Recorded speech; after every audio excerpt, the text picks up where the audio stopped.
வணக்கம் மின்சாரத்துறை அமைச்சர் அவர்களே. என்ன சொல்லியிருந்தீங்க? உங்களுக்கு ஆட்சி அமைக்க முடியல, நீங்கள் ஜெயிக்க முடியல, லண்டனில் போய் குடியேறிடுங்க. நீங்கள் எந்த ஆட்சி அமைச்சிய, எந்த இதில் போராட்டம் பண்ணிய, நீங்கள் யாருக்காக வேண்டி வாழ்ந்தீங்க, நீங்கள் எத்தனை கட்சியில் போய் அந்த கட்சியெல்லாம் விளங்காமல் பண்ணிய எல்லாமே எங்களுக்கு தெரியும்.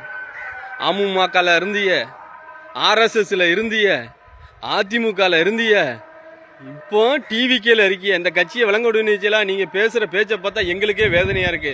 மக்கள் கரண்ட் இல்லாமல் தவிக்கிறாங்கல்ல, அந்த கரண்டை கொண்டு வாங்க முதல்ல.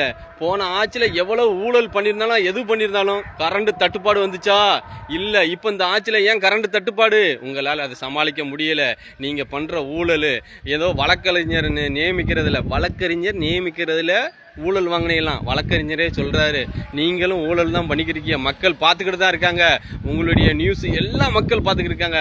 இப்போ இடைத்தேர்தல் வரப்போகுது, அதுவும் தள்ளி போயிடுச்சு. இடைத்தேர்தல் தள்ளி போயிடுச்சு, இனிமேல் வராது கண்டிப்பா. ஏன்னா நீங்க ஒரு 10 பேரை இழுக்குன்னு பாக்கி. ஆனா உங்கள்கிட்ட இருந்து உங்க எம்எல்ஏ கண்டிப்பா வெளியில போவாங்க. ஏன்னா உங்க எம்எல்ஏ மேல நம்பிக்கை இல்லாம தான் கரூர்ல செந்தில் பாலாஜி அவர்கள் எம்எல்ஏ விலைக்கு வாங்குறாங்க அப்படின்னு சொல்லி ஒரு இதை மாற்றத்தை கொண்டு வரீங்க. மக்கள் அதை நம்ப மாட்டாங்க. உங்க ஆட்சியை பார்த்துக்கிட்டு இருக்காங்க. நீங்க மக்களுக்கு என்ன பண்றேன்னு தெரியும்.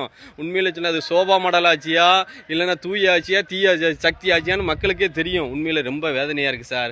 கரண்டை கொண்டு வாங்க, மக்களை காப்பாத்துங்க. AC, fridge, TV, washing machine எல்லாம் வெடிச்சிரும். கரண்ட் வந்துட்டு போனா வெடிச்சிரும். மக்கள் தான் பாவம். அவ்வளவு மக்களுக்கு வாங்கி கொடுப்பீங்களா? கொடுக்க மாட்டியா? ஏன்னா உங்களுக்கே கஜானா காலி. உண்மையிலே சொல்றேன் மக்களே, உங்களுக்கு பிடிச்சிருந்தா லைக் பண்ணுங்க, ஷேர் பண்ணுங்க, கமெண்ட் பண்ணுங்க. உங்கள் PK முத்து. இந்த வீடியோவை ஃபார்வேர்டாவது பண்ணுங்க நம்ம தோழமை கட்சி அவர்களே.